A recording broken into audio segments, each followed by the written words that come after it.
All right. Of course. Let's do it.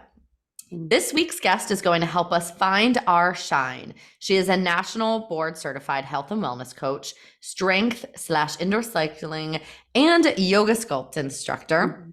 entrepreneur, and mom.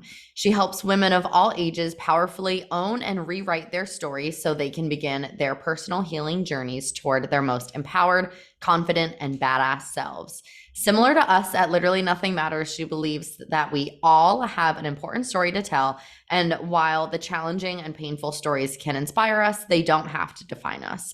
She focuses on helping her clients with eating disorder and exercise compulsion recovery, body confidence and self love, grief and loss support, and the motherhood journey. Please bring some sparkle back into our lives. Welcome to the podcast, Ashley Basiri. Woo, what an intro. Oh my gosh. I Yeah, I feel like mean, it's all celebrity. things you're doing though, so own it. Thank you. I'm so happy to be here. Thank you for having me. Of course, we're so excited to chat with you, and I know that our listeners are going to love hearing from you.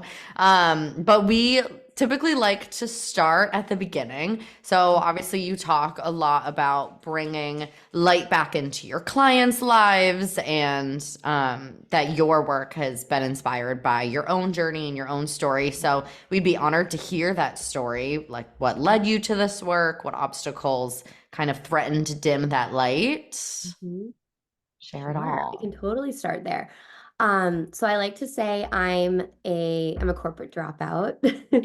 We take it all the way back. I actually went to school for journalism. Broadcast journalism was my focus. I thought I was going to be on TV. I thought I was going to be the next, newscaster on the sidelines at sporting events, like whatever it might be. That was the only thing that I ever thought about. That was the only, I can't even think about a time when I didn't think that was going to be my job. I have this funny like idea that me I was a big Teenage Mutant Ninja Turtles fan. I have this big like idea that maybe April was like somebody that I wanted to embody when I was little, and I just ran with it and I kept it, the news reporter from that show.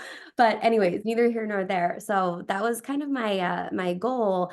And I started working at a TV studio and I loved it, but I'll never forget coming home one day and telling my mom, I think I'm too nice for TV.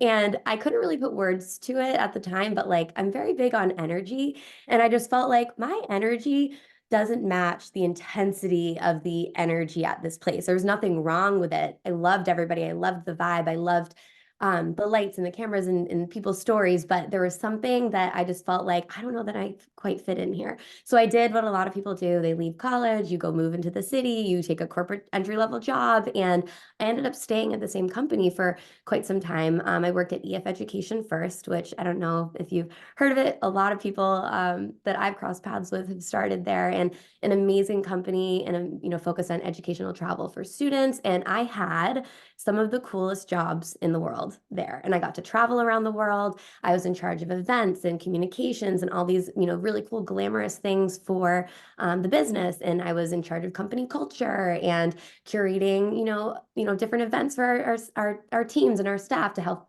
make people feel good and feel valued. And it was on paper a really amazing job. And there was something within me that I was like, I should be so happy. I have a very specific career path. I'm successful. Like this is a place where I could stay forever and I could grow, but something isn't aligning. And again, it came back to that energy. And I thought about where I was putting my energy.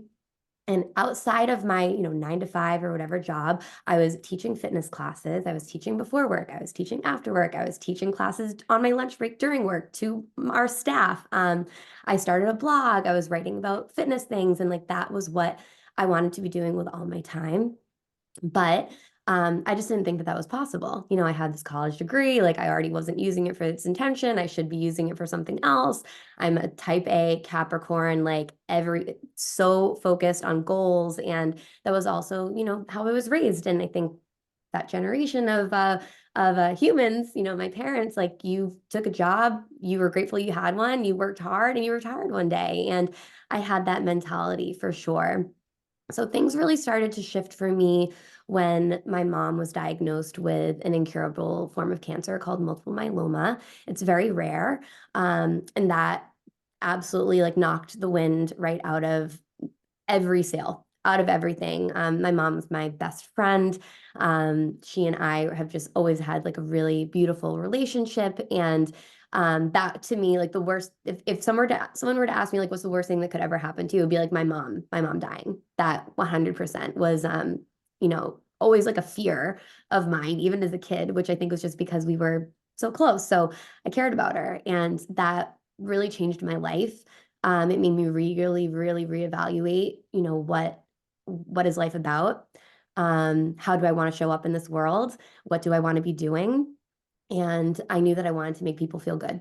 And I know that I loved how I felt as a fitness instructor and empowering and motivating people. And, that was also a big part of my healing journey from an eating disorder. And I struggled with that in college, and, learning on my own how to get that self-worth back, and kind of creating my own path to recovery beyond just the medical, which is very important, but then also, coaching myself through it and creating a better relationship with exercise, and really wanting to bring that to the table for other people, who maybe, were in a similar position, or, maybe weren't quite there, but were, didn't feel great about themselves. So I really wanted to be a positive voice in that space. So that was my first kind of um, glimmer of like what I wanted to be doing. I feel like I'm talking so much, but I can keep going. It's quite a long story, but No, I'll try you're to keep it good. happy. Thank you. You're good. You're We welcome want to to hear interrupt it all. at any time. So I like to say, like, I took my sabbatical. I took my first little baby leap because, again, I'm a Capricorn, so I can't go like full throttle. So I left my job at EF, and I ended up becoming the assistant general manager at Equinox over in Chestnut Hill. And that was like, okay, now I'm in the fitness space, but it's still safe because I'm still in the corporate-y, like, management side, but I can be engulfed in the environment. I can be teaching. I can do all these different things. And it was kind of my excuse for why it was okay for me to step into fitness a little bit bigger. And, managing a massive club is a lot of work. And I learned some of the most incredible, things there from like a business perspective. It truly was like a crash course in business operations. And I'm so grateful for my time there. Learned so much. But decided like, it still feels like something is like not aligning. I was still, I was taking care of my mom. Her cancer was progressing. My schedule was really erratic. It was really wild. It was harder for me to like get her to her chemo appointments and do all these different things. And I felt like I wasn't showing up, or I wasn't, I was really worried about what other people were thinking about me if I had to leave. And like, all I kept thinking was like, if I was doing my own thing, if I had my own schedule, if I was making my own hours, like I could prepare better for like a situation like this. Um, but again, during that time, like it was also really scary to think about going out completely on my own. So I ended up going back to my old company where I worked. I worked for one of my first managers that I had there. She was so wonderful. And I really took that year she also was wonderful and allowed me to like take all the time that I needed whenever I needed to be with my mom. And I will never be able to repay her for that, because it was something that was really, really helpful during that time. Being able to just kind of like focus in on the family, focus in on what I wanted, and have like a job that I already knew, very much how to do. But during that time, as her cancer progressed, it just became abundantly clear that I was not going to be happy in this world unless I was helping to make others happy too, and doing that all day, every day. So I ended up quitting that job, leaving that job after a year, and decided, let's jump into fitness full time and let's just make it work. And I'll never forget telling my mom that's what I wanted to do. And it was just so matter of fact, like, of course you should do that. You're amazing at that. Do it. Like she was so um motivating in that way. And I was so scared to share, like, this is what I want to do. And she was like, of course what you should be doing, right? It took me 4 more months to tell my dad that I had quit my job and that I was doing this. And still, I think he doesn't quite understand what I do. He doesn't ask, so it's fine. But he's on his own journey, a little bit more traditional than myself and my mom. But yeah, so I quit. I auditioned at Bespoke Studios, ended up getting hired as a part-time instructor there. Quickly became a full-time instructor there. Also started supporting with a lot of the back-end operations from a scheduling perspective, hiring trainings and all that wonderful stuff. And I just fell into a community that made me feel so loved during a time that was so hard. And that was like really what I leaned on, being able to be up on stage and to give something and to see other people receiving it and like leave class feeling good. healed me as I was going through the trauma of watching my mom die when I was off the bike or off the mat. And then, at Dana-Farber, every other waking minute of the day when I wasn't teaching. So I think fitness is something that's so healing and so powerful, and the community you create in that space is so healing and so powerful. And I truly don't know where I would be if I didn't have that at the exact time in my life when I did. So fitness, Ashley, that's why that side of it is so important to me. It has gotten me through some of the most challenging times of my life, and not even just the workout. It's like how you feel when you're moving your body and you're moving your energy and you're moving your emotions, and meeting other people and connecting with somebody else who might be going through something similar. And you just meet some of the most amazing people in group fitness classes, is what I've noticed.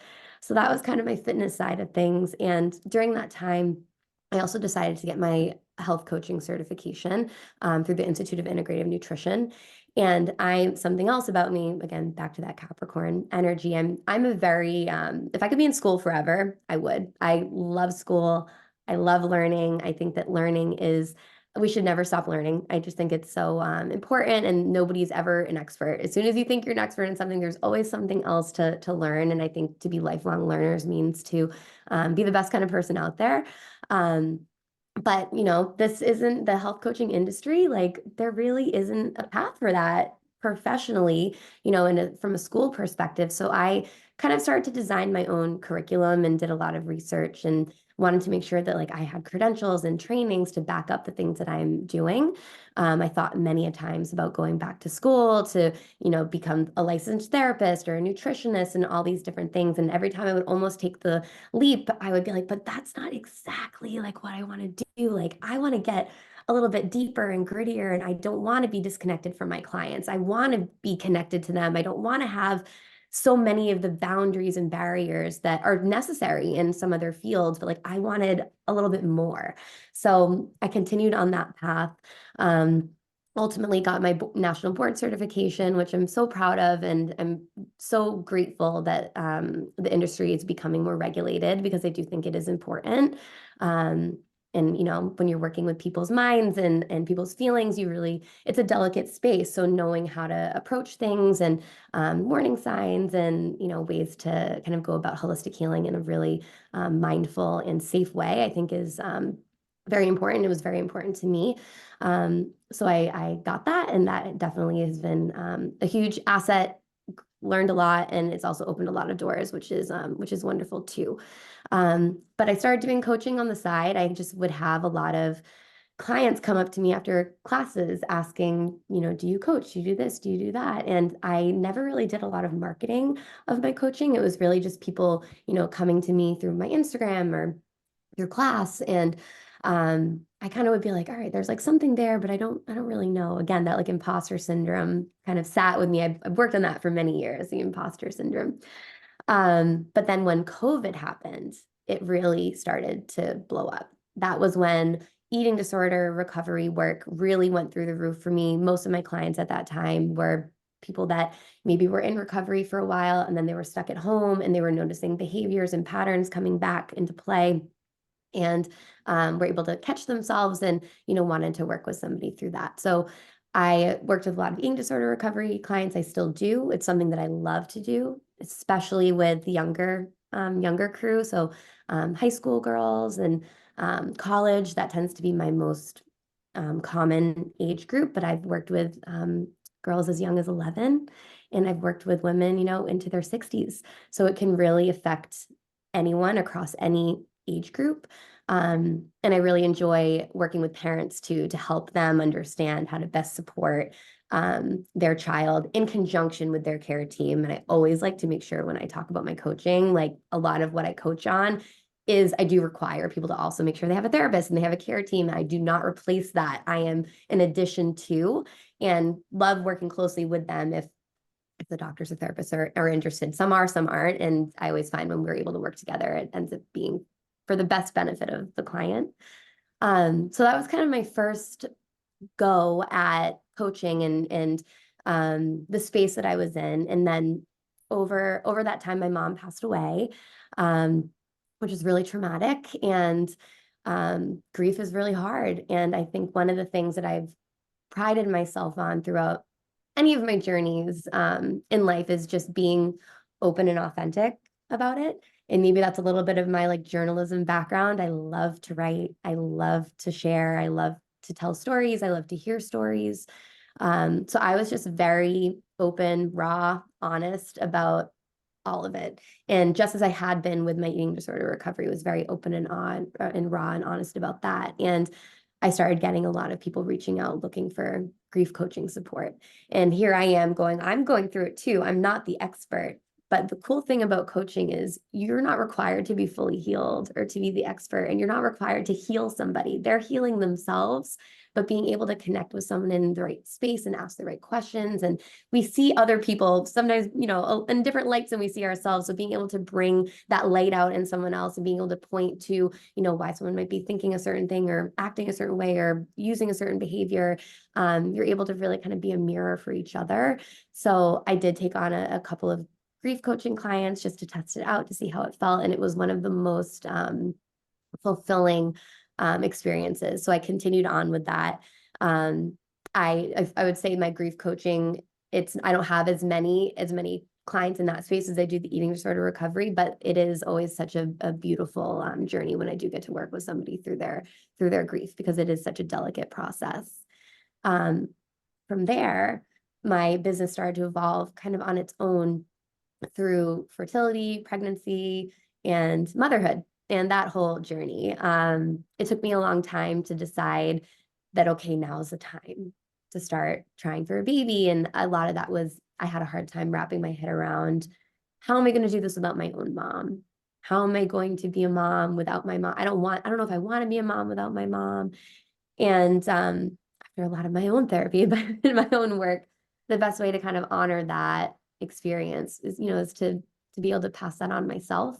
So we, you know, my husband and I had, you know, tried to have a baby, and lo and behold, it's not as easy as they make it seem to be when you're in a high school health class. It's hard. And, you know, I was in my 30s, I wasn't in my 20s. And, you know, it was definitely a learning experience and a hard one. And then when we finally did get pregnant, I did lose that pregnancy at 10 weeks, which was another grief experience that I didn't expect to hit me the way that it did. And that opened a whole nother you know, a whole nother like part of my brain where I'm like, I can't believe women are going through this and not talking about it. And I was so angry about that. I was like, this is the worst. Why are we not talking about it? Why are we not supporting people on this journey? Why are we talking about grief of, you know, of one person, but not grief of this loss? Like, why, like, where is that? So I got very like, pull out your pitchforks. We're talking about it. And like, we're getting real and raw and like not being ashamed that this happens and not being ashamed that we feel broken. We're not broken, but it's, you don't have to pretend that you're not feeling that way. So I got very open and honest about my journey with that. And then, you know, it took a little while, but I was very blessed to be to get pregnant with my Liliana, aka Lily. And that was it was a tough pregnancy. It was hard because I was really anxious. I was really afraid of, this isn't going to happen for me. All these other bad things have happened to me. Something bad's obviously going to happen here. And, you know, had to do a lot of my own coaching, my own work with a therapist. And her pregnancy, or my pregnancy with her, was a little bit challenging. She ended up being diagnosed with fetal growth restriction at 29 weeks. They thought, okay, we might have to deliver her at any time. And I was in there all the time for doctor's appointments and all these things. And it was stressful. And, but talking to other women throughout the process who also were pregnant or who also had had a baby after loss, or who had also, you know, were also struggling to get pregnant, that community, I couldn't have got through it without that. And like a lot of it, people on Instagram that I've never met, but we're in the DMs, we're hyping each other up and we're chatting about the journey, and you just feel like you're not alone.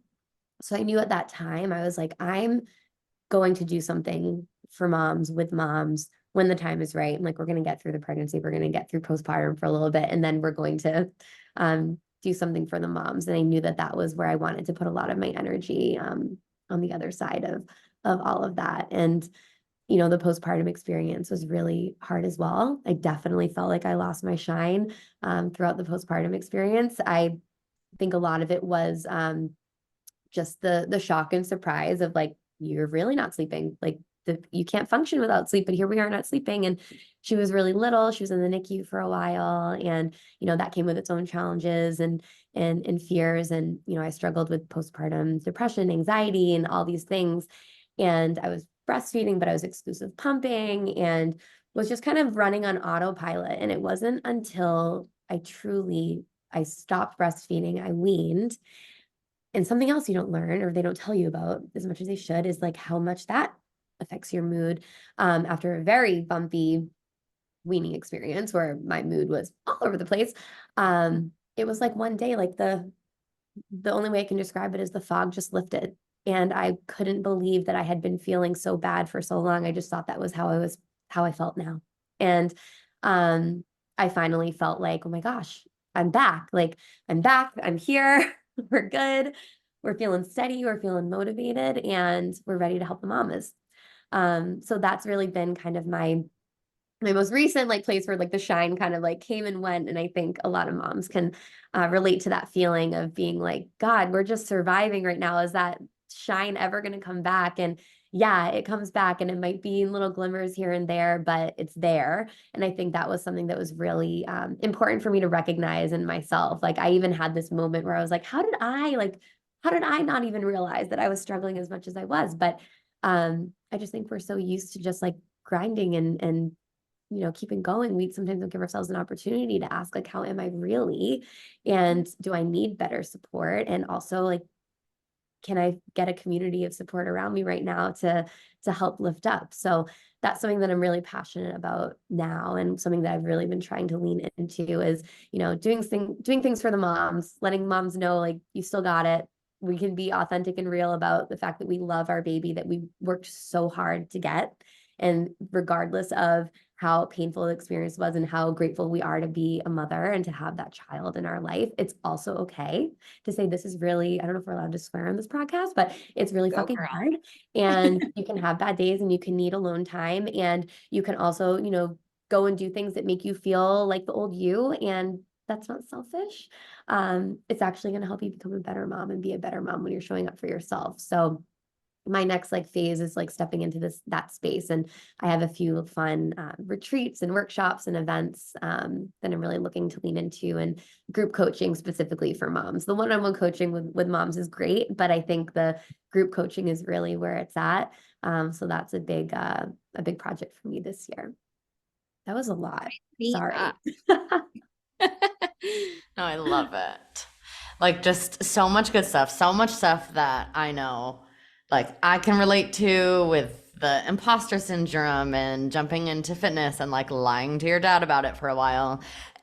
Again, Like still has no idea. over a Still doesn't know. year. He's like, "Are you making money? Can you pay your bills?" Great. That's all he cares about. Yeah. And I know Caitlin was nodding her head at a lot of her own shared experiences with fertility and pregnancy and being a mom and all of it. There's just so much to dig into. So I would love to talk a little bit more about your pregnancy experience, because I feel like there's so many things that no one tells you about. I mean, just like you were saying, like, why is no one talking about this stuff? So if you wouldn't mind sharing a little bit more about the syndrome that your daughter was diagnosed with. And I know you've talked a little bit on your social media about how like you had such a solid birth plan and then had to totally divert into a little bit more of an unexpected birth story, which Caitlin could also relate to. Yes. Yeah, let's start there and we can kind of dig into the Absolutely. rest. So, pregnancy from a physical perspective, I felt 100% normal. Like, I was like, I don't have a symptom. I can still teach all my fitness classes. I feel great. I feel confident. Like, I have a little bit of back pain. Let me buy a pregnancy pillow for my knees. Like, from a physical perspective, I feel so blessed. From a mental health perspective, I was a disaster. So I feel like, all right, at least like one of them was like good, right? Because if I had both, I don't know what would have gone down. And I used to feel really guilty. I'd be like, oh my God, like I feel fine. But I also at times would be like, I wish I was so sick so that I knew that I was still pregnant. I had this constant fear and very intrusive thoughts that the baby was always dead. We ended up in the emergency room so many times because I was convinced this baby isn't moving, there's something wrong, like I know something is wrong. I was like waiting for something bad to happen, like I was just expecting the bad news. And it wasn't even until that 20-week mark when we had our anatomy scan, which I think is this, I think a lot of people can relate to this, but I almost like couldn't convince myself that I actually was pregnant until I got past that moment. And then I finally felt like, okay, I can kind of like relax a little bit. And then 9 weeks later, was when we found out that Lily had fetal growth restriction. So the way that they found that out, and again, there's no way to truly tell why or how this happens, but I got COVID and my husband and I both had it. It was terrible right in the middle of summer. So it was like the worst, the worst right in the middle of summer. But got COVID. And, once we got through that, the doctor said, why don't you come in just for a quick ultrasound? We just like to check up on the patients after they're done with COVID if they're pregnant. So when I went in, they couldn't even get me in at my normal doctor's office. So they sent me to like a sister location. So it wasn't even my doctor that was there at the time. I just had this ultrasound done in a place that I had never been. And I had, a few of them done before because they were checking me out pretty early just based on my history. And I could just tell like this was taking too long. I knew that like my spidey senses were up. I was getting anxious. My husband's like, everything's fine. Everything's fine. He's like Mr. Positive all the time. And I was like, something is not right. And then the person left the room. And then they were like, we're going to bring you into an exam room and a doctor's going to come and talk to you. So, like, the worst words that you want to hear, that it's just a checkup ultrasound. So, I was thinking the worst, the worst, the worst. All things considered, this was a better option, but still quite frightening. So, what they had noticed was that her stomach was significantly small and was not matching up with the rest of her body and the rest of her organs and like the circumference of her center. She was like they kept saying she's just a very skinny baby. She was like a very skinny little baby with a small stomach. And we're just worried about her size and her ability to continue thriving in utero. So they let me know that babies with this risk have a much greater risk of being stillborn if they're not monitored. This was already something I was nervous about. So like this was really not great for my mind. But on the flip side, I was being seen constantly after this. So I was going in for first it was 2 ultrasounds a week, then it went up to 3, and then it went up to 4. So I was just there Just there constantly, every and then day. basically every day of the work day. And then they would have me come in for just like the little stress tests where they just check the heart rate. But every time I'd go in for those, it was just like this fear, just again, like waiting for something to be wrong. And I so badly wanted to like envision like what does the nursery look like? What daycare is she going to go to? Like I couldn't get my brain past we're focusing right now. I can't buy baby clothes. I can't plan for tomorrow. Like I don't even know if this is happening. So that was like something that I used to get pretty upset about because I so badly wanted to just I would look at other people that seemed like they were these happy pregnant women and I'd be like, I just wish that I could have had that happy pregnancy experience. But Totally. for me, I always felt like it's not a guarantee. So it was hard to live in that. So something I worked with in therapy because I started working with somebody when I found out I was pregnant with Lily because I just knew that it was going to be harder and I knew that these things were going to come up and Mhm. it's important to be on top of your mental health. So before I felt like I needed it, I made sure something was in place. And she was just so helpful at guiding me through and would remind me, but yes, you are pregnant today. Today you are pregnant. So that kind of became my mantra. I'd be like, I am pregnant today. I am still pregnant today. Like I am still a mom today. I am a mom today. And I would say that to myself over and over. And they had told me, put your hospital bag in your car at any of these appointments. If we feel any sign of struggle or if we're worried, you're going right to the hospital. So from 29 weeks to 37, which was when she ended up being delivered, which they never thought we would make it there. And that was always going to be her full term. So really it was like best case scenario. Every time I'd It's go a in, I'd be long like, time though to be doing all of that, like, and it to was, have that it was, stress weighing over you every day. Like, obviously, best case scenario because you don't want her to come so early, but that's a lot. It was a lot. It was like a full-time job. And at the time, I was also working on, in addition to having my own business and teaching my classes, I also was working full-time for Bespoke Studios from an operations perspective. So I'm like working that, I'm teaching my classes, programming, how, programming, it's not just Yeah. something you do in a snap, it takes time. And showing up and like trying to be this positive instructor and trying to also be like, oh yeah, and my mom's also not here, and who else can I call about this? And I feel like my mental health feels like it's going down the drain, right? Like all these different things, but you push through and find different ways to lean on the support around you. And I was really wonderful that my husband is really good at like being able to like tell when something's starting to like feel a little bit funky. um and I had great friends and great mom friends that even not even ones that I again know like face to face, like a lot of wonderful mom friends online. Like don't knock those moms supporting you in the DMs. They're really helpful in different mom groups. But yeah, it was a lot of appointments, and eventually we did make it to the 37-week mark. They decided to induce, like that was I was never going past that. And that was again like not a part of the plan. I was like, we're doing all natural. We're doing a tub. We're at the hospital because I'm not looking to have a baby in my living room. If people do, I love that for you. I'm too neurotic. So I was like, we're gonna get the room with the tub, and that's gonna be the holistic version, right? I was like, I have candles, I have the playlist, I have the perfectly beautiful pajamas. Like I even bought like my own Johnny that like I thought was pretty. I was like, I'm just gonna like be this like glamorous like laboring mother. It's gonna be That's what they Yes. tell those are beautiful. the things they tell you though when you're like preparing for birth. They're like, you won't want a Johnny, you'll want to feel so good, get something beautiful. And like I was ass naked when I was like in my Same. postpartum I was phase. like, I was Yes. like, I'm get not wearing shit. everything off me. Like I don't even care who's in this room right now. Yeah. But yeah, I, had this vision for myself and it did not go as planned. Which I, since learned and as going through the process, learned that for most people, it doesn't end up that way. It doesn't end up as your perfect plan, and that's okay. But then that's also something you kind of have to work through. So I knew I didn't want to be induced. I really wanted it to be natural. And then I knew, okay, she's going to be induced. So like, let me just wrap my head around that. And then 2 days before the induction, she had been in perfect position the entire pregnancy. And then 2 days before, she decided to flip herself this way. And I was like, all right, so let me Like, all right, prepare myself for, girlfriend. yeah, like you're just really trying to get us going here.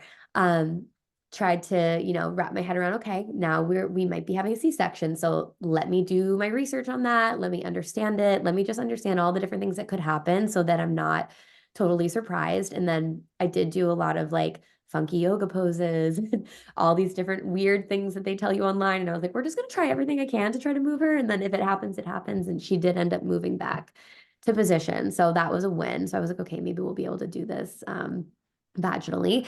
And, I told myself no epidural, not because I'm afraid of pain, or because I don't want to like not feel pain. I think epidurals exist for wonderful reasons. People should definitely get them if that's what they want. But for me, I knew that because of my anxiety, I knew that the feeling of not being able to move or potentially not being able to move, I knew that that would be the thing that I fixated on and that I wouldn't like. Mhm. So I was more fearful of like not Like having not being in control, control. Yeah. not being able to move my legs. I had this like funny idea in my head that like, well, if I have an epidural, then I'm not going to be able to tell them if something's wrong. Like I would know how birth feels and if anything is wrong, but like these were the things that were going through my brain. Totally. Um, and yeah, we checked into our lovely hospital suite, and it just like wasn't moving. We had to do all the things. We had anything that had to get inserted, any medication that had to be given, all of that. She just was not ready, did not want to come out yet. Um, so that was unpleasant. But then eventually when contractions did finally start happening and we did start going through all of that. I did end up getting the epidural because I was passing out, I was throwing up. It was Mm. just not great. And my wonderful doctor was actually the one that she had like a come to I say like she and my husband had like a come to Jesus moment. They like sat down on the bed. They were like, so you really should do this. They're like, this isn't working. You are And then she was unwell. like, I'm not supposed to tell you this. She was like, but I got an epidural. And it was like, as soon as she said that, I was like, okay, I'll do it. And um, yeah, and then she came in wild and fast. And before the doctor was even there, and there was a midwife happened to be passing by and had recognized me from all of my doctor's appointments Oh my previously, gosh. asked if she could do a quick little cervical check. I had just sent my husband to go get lunch. I thought I had hours to go. I could feel nothing. You like call for And her in the hallway. she Can you took a come quick catch look this down. baby? She was like, so the baby's head is right here, and I'm going to deliver your baby right now, if that's okay. And I had Let's wanted a do it. midwife to deliver the baby, but they had told me that they needed a doctor to deliver just in case there were complications. So I was first I was kind of like, oh my gosh, like, is that okay? Like, is it supposed to be a doctor? But there wasn't even a doctor available. It was a Saturday. The doctor was in an emergency C-section. So it was this wonderful nurse, this hilarious midwife. My husband was holding one leg. It was just, he was very invested in the whole situation. So like that part of it was pretty cool. And it happened it was like I pushed her 6 times. Out she came.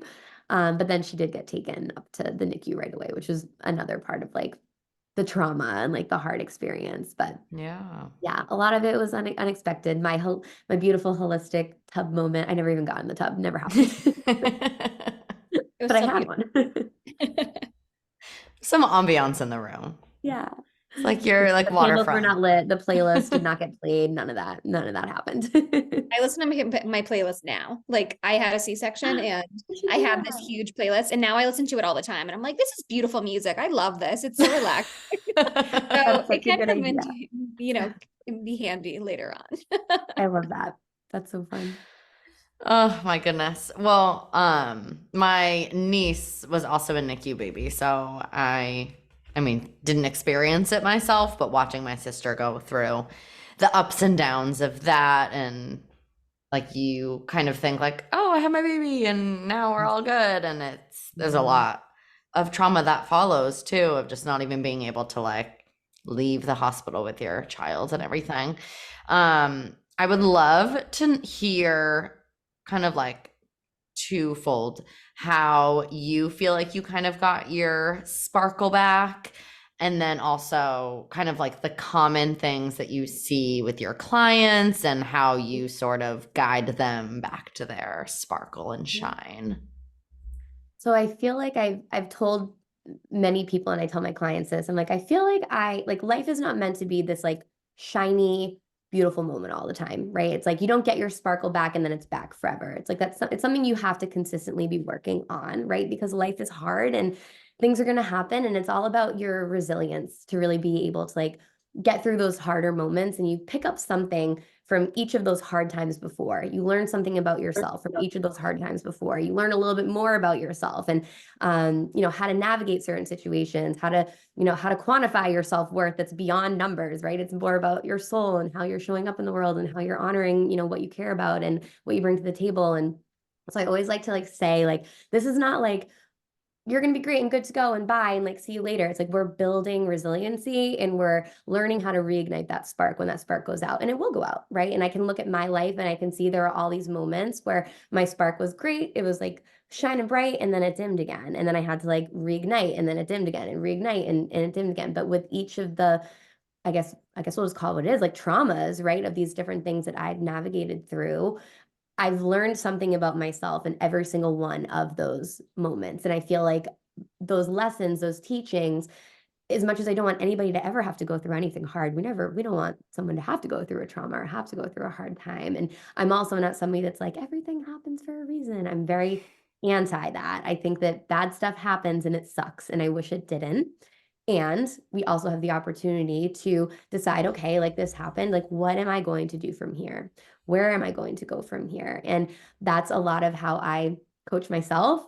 I ask myself, like, where am I going from here? What do I want? How are we getting out of this? How are we learning from this experience? And are we just learning from it and putting it in our back pocket and that's cool and we're moving on? Or are we learning and like doing something greater and bigger? Is it shifting the focus of life a little bit? And I look at my life and I see my eating disorder. I see the passing of my mom. I see my pregnancy as like these big moments where like every single one of those moments I learned something new, right? With my eating disorder, I learned that, worth is beyond the body, right? And I mean, among many things, but like if we had to like Mhm. narrow it down to one thing, like Yeah. that was where I learned a little bit more about like who I am physically is actually not what I bring to the table. It's like what's inside. And with my mom, it was life is really short. You better appreciate it. And like, what are we here for? So you feel good about yourself. And then now it's like, okay, like, how are you going to help others feel good too?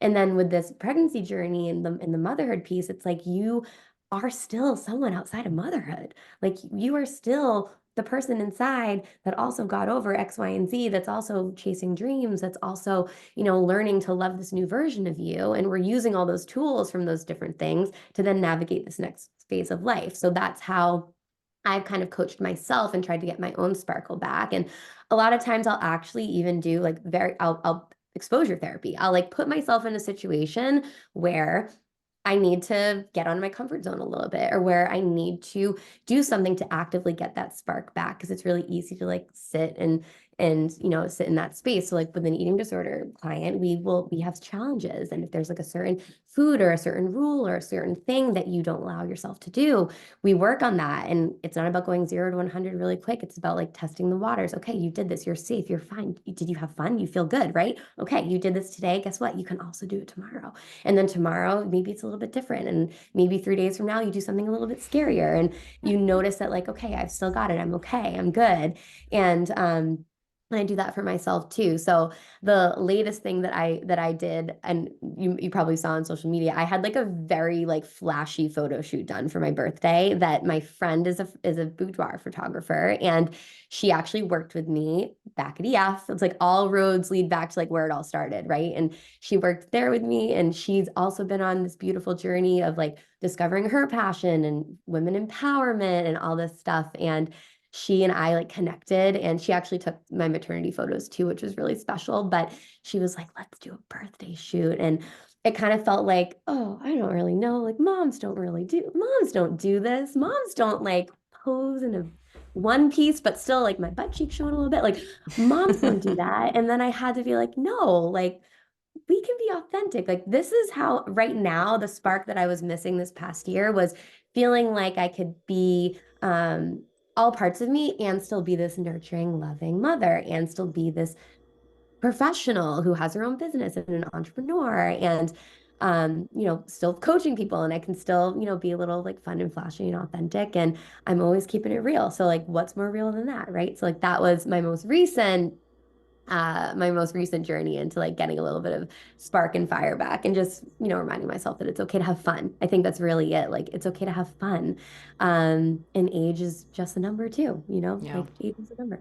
It's another year around the sun. So that was for me, but for my clients it works very much in the same way. It's I really try to dig deep and figure out, okay, like what are the beliefs that are going on for you right now? Tell me about, let's get to the limiting beliefs first. Like, what do you believe about yourself, and why? And why is this here? And then we do the uncovering. What I am not as a therapist. So I make sure I am very clear about my scope of practice. But like, I'm not interested in going back to childhood trauma and like digging deep and being like, and why did your dad say that? Like, that's not where I'm going. I'm going with, where do you want to be? And what do we need to do right now to get you there? What do you feel about yourself? How can we change that in this moment? What's a scary thing that we can do today? What's something that you can say to yourself today? What's a different, activity that we can do today? Or let's talk about it. Let's find the why. And then let's also have a plan for forward. So I like to say that like my coaching is very future driven versus past driven. And I think that's one of the biggest differentiators, again, between like therapy and coaching in any form.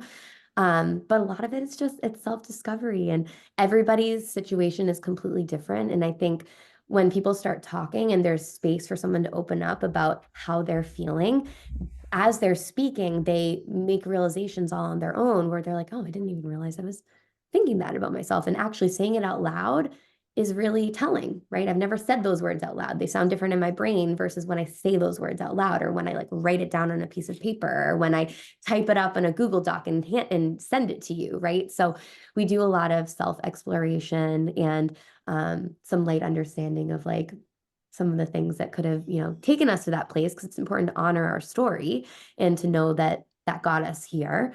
But you're also able to decide where you want to go from here, and take the lessons you learn from those challenging experiences to then apply it to your life moving forward. And taking that, that idea of resiliency and building that muscle and knowing that hard things can happen to you, but they don't need to define you. And you might feel broken, but you are not broken. Humans are very special creatures. And I think we don't give our brains enough credit. But they definitely can take us to some amazing places as we begin to heal. So that's where I really try to focus my work. I love it so much, like so many pieces of it. Even just the whole point of how validating it can be hearing someone else, like in the group coaching that you do, like, oh, I am not the only one that goes through this. That's huge. Also, such a random side note, but have you stumbled across that mom influencer? I feel like her name is like Lindsay Girk or something like that. And she talks about it's something with like flamingos when they give birth, they lose their pink, and then over time they get their pink back. And she relates a lot of her content, to that. And I feel like that is literally what you're doing with your clients, helping them get their pink back. Yes, I love that. I can oh gosh, so many of those quotes and those memes and those things. I get teary-eyed thinking about it. Really got me through those dark moments of postpartum, reading things like that where you're like, it's gonna be okay. And I think even okay. just for anyone listening to this conversation who's maybe in the thick of all of that, or maybe trying to get pregnant, or they're pregnant and worried about how their mental health is going to be after, knowing that there are tools and groups and stuff out there for support. You don't have to go through it alone. I think that's huge. Caitlin, do you have anything you want to ask before I get into some rapid fire? Ooh. No, I'm just soaking up everything. I feel like you're a beautiful person inside and out. I think that you could just talk and we could just listen to you and drool.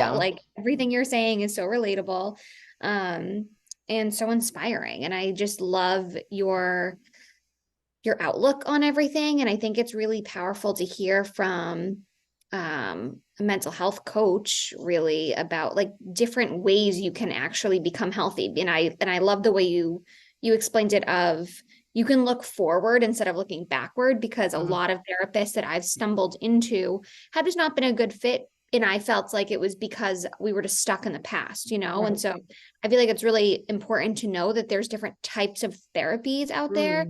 If you want to call them therapies or coaches or whatever title you want to call it, there's more than one option, and to just keep trying until something really clicks with you. Absolutely. It's so important. And something else that I like to mention, just in case anybody out there is interested or is in the mental health space or a therapist, because it is a very important place to also seek support. I have a wonderful therapist. But I actually don't take on a lot of people. A lot of people do come to me from the eating disorder space that are looking for support. And I can tell very quickly, we actually can't speak future. We're not quite at that place yet. You need more of the digging of the past. You need a little bit more of that, more tailored support from that therapy perspective or from a more clinical perspective before your brain's even open to the idea of looking forward in the ways that I do push my clients and the ways that I do challenge them, right? So I think that it is important to note that as well. But it is there's a place for all of it, and I think that's why it's so cool that this field is becoming not only regulated, but more commonplace. Because I think before it was anybody could call themselves a coach, or you wondered what is a coach, right? And there are some amazing coaches out there, amazing people. And I think again, as time goes on, I think it'll just become more commonplace. But I feel very fortunate to be able to do it for work. Yeah. But I think it also shows your integrity too. That you do honor that scope of practice, because I think there are a lot of coaches that don't, and they try to just be everything and definitely go past where their training is. And I mean, I've spoken to doctors about the same thing, that all this stuff should be very collaborative, that you have your role, the therapist has this role, their medical doctor has this role, but it can all be combined into a really great plan of care, rather than one person who's hanging on to everything and maybe they're not qualified to help with every single piece. Absolutely. Or even from a more of a preventative space too. Like Yeah. brother's a trauma surgeon, so we have very interesting conversations because he's like so far into like the medical side of things, and I'm in like the more holistic world. But when people get on his table or when he sees people, it's because that's the last resort, right? And it's the same thing with mental health. Sometimes people are like, I need a therapist because I am falling apart, right? And yes, it's great that somebody can then find someone at that time, but what if we started working on that before it got to the point where you felt like things are falling apart, kind of like how I knew I was like, I am going to require some professional help while I'm pregnant because I know that my anxiety is going to be bad. Let me get that before I'm at the point where I am trying to keep myself above water and maybe don't end up reaching out, right? And maybe it is about like, I feel like myself starting to slip a little bit. I'm in college. I'm interested in dieting. I'm having these thoughts. I'm having these feelings. Well, maybe that's the time to work with a coach before you start spiraling into a place you don't want to be. And let's focus on your self-worth and like move forward from there, right? So I think that it's just cool that there can be room for both, and there should be room for both spaces, clinical and holistic. Absolutely. I think it should be like a partnership almost. I love it.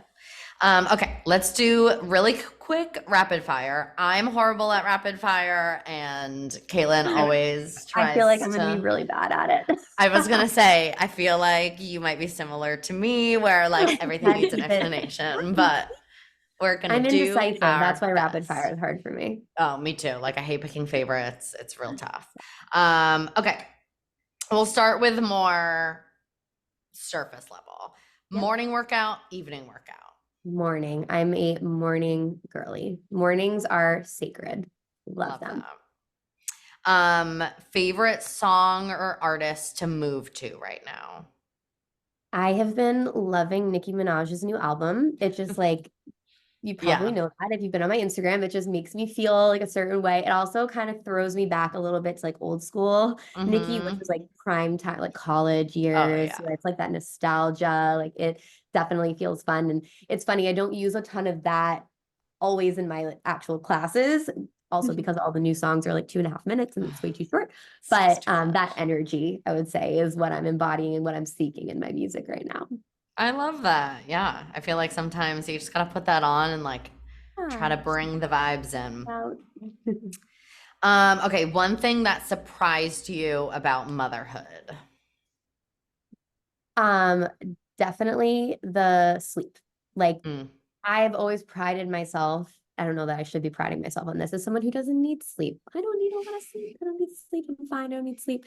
That was another level of exhaustion that people say you don't sleep. I actually asked my doctor, I was like, can you die from lack of sleep? Because I feel like I might die. Like I feel like I might pass away from this. That was definitely the most surprising, the sheer exhaustion, unexpected. Totally. I feel like that is what I'm most afraid of because well, it like starts with that, and then everything layers on top of that. Yeah, exactly. Yeah. It's like you have to do all these other things, but you're tired, so everything's harder. Yeah. Okay, one non-negotiable in your day. Non-negotiable. It can be as simple as like coffee or whatever. I do like to move my body. And I don't like to say exercise. When I'm even speaking to clients, we say movement, because that can be anything. It can be doing a class in your basement. It can be taking a class. It can also be just going for a leisurely walk around Target. That's movement, right? Love those walks. Some sort of movement of energy. I feel like I just am a better, clear-headed person after my energy has been moved around a little bit. Yeah, I agree. Okay, your go-to tactic to bring some sparkle back into your day. Maybe some Nicki Minaj. I don't know. Yep, put on some ratchet music. As that works. A little bit of lipstick. Like I'm a big, and I don't have it on today, but like getting my nails done a bright color, or like putting on a bright lip, or doing my makeup. I love doing makeup, so that's always the thing that kind of gets me going. I'll play some music. I'll get in the bathroom. I'll do my hair, do my makeup, put on a fun, colorful outfit, or a power shoe. I'm a big shoe girl, so a nice, a fun shoe will go a long way. And I think that's how I definitely get a little bit of my sparkle back. I love it. Yeah, I was gonna say we need an eyeliner tutorial because the fact that I can see how amazing it looks like in a Zoom camera, I'm offended. Thank you. It is I've had a cat eye for I think like don't know, since the freshman year of high school, which is a very long time at this point. So the cat eye is definitely a staple. I love it. Okay, well, post a tutorial on your Instagram for us all, please. One thing that you would like to tell your younger self. Oh my gosh. It's okay to be great. Like it's okay to, you don't have to make yourself small in order to be seen. You know, like you don't have to make yourself small. I feel like I was always like, I always knew that I had more, but I would like cut myself off. And I couldn't figure out why that was happening. And I think had I let that out a little bit sooner, I'm like curious, like where would I be? But at the same time, it's like, you know, your life unfolds in the way that it's meant to, and the lessons you learn along the way. But yeah, I think it's don't afraid to be a little bright. Yeah, I love that. Well, I think society teaches us to be very palatable to other people, you know, like apologize as you're walking by everyone and don't be too loud. Okay, something you would tell a new mom who is trying to find some like body acceptance in her new self. Yes. I know that's a big conversation, but it's a big conversation. It's a hard one, and something that I think most women go through. And I think something that I would constantly come back to is I would remind myself that like my body, like look at my daughter and be like, my body did that. Like I actually carbon copy created like a small version of me, and I want her to grow up accepting every version of her. So I need to practice accepting this version of myself, knowing that this body is meant to change for the rest of its life, and it will change. And this is where I'm at right now. And I need to give it the love and the attention that it deserves. And hopefully they can give the love and attention it deserves, so that you can then pass that on to your child. I have a daughter, so it's easy for that. But I think regardless if you have a little boy, a little girl, whoever it might be, you know, knowing that how you speak to yourself is something that's going to be internalized by your little one it definitely keeps me in line. It definitely kept me in line. Totally. And a good perspective shift. Yeah, perspective shift. Good reminder. Like, life's in seasons. You know, we are more than a body. It's in here that really matters. Totally. Okay, and then last one, finish the sentence. I'm almost always caffeinated. Same. Same, and I shouldn't be. I have it off camera, but we got it. There you go. I love it. Hey, you've got to. You're here, there, and everywhere. That was a really hard part of pregnancy, by the way. That was hard. Yeah. First pregnancy, I was like, I'm going to be so good. I'm not going to have anything. And this pregnancy, I'm like, more. Like, it's fine. You know what? You're not pounding down the wine every night. So I think you're good having a couple cups of coffee. It keeps me going. That's what we need. Mom's gotta keep momming. So coffee girl. Gotta get it somewhere. All right, awesome. Well, thank you so much. This was such an amazing conversation. I feel like we could sit here talking for literally hours. But hype yourself up. Where can everybody find you? How can people work with you? Absolutely. So you can learn more about my offerings and a little bit more about me at ashleybasiri.com. You can also DM me, find me on Instagram at ashleybasiri. I do a lot of my promotion, I guess, and outreach and DM. I'm always going to respond to DMs, all that stuff through there. So, you know, I'm definitely always on Instagram at some point. So feel welcome to start there. And then you can also submit inquiries through my website. And I'm just excited to hear from you. You can also come to Bespoke Studios and take my class. You could also come to Lifetime. I also teach at Framingham Lifetime over there, which I forgot to add in, but like I started doing that. That was another like fun thing for me to do this year, another sparkle back in, you know, in my life. And you can meet me there as well, and we can sweat together. We can grab coffee and caffeinate ourselves. I love it. Awesome. We'll tag it all in the show notes. But that's all she wrote. Yay! Thank you so much, you two. This is amazing. I'm so honored to be a part of it.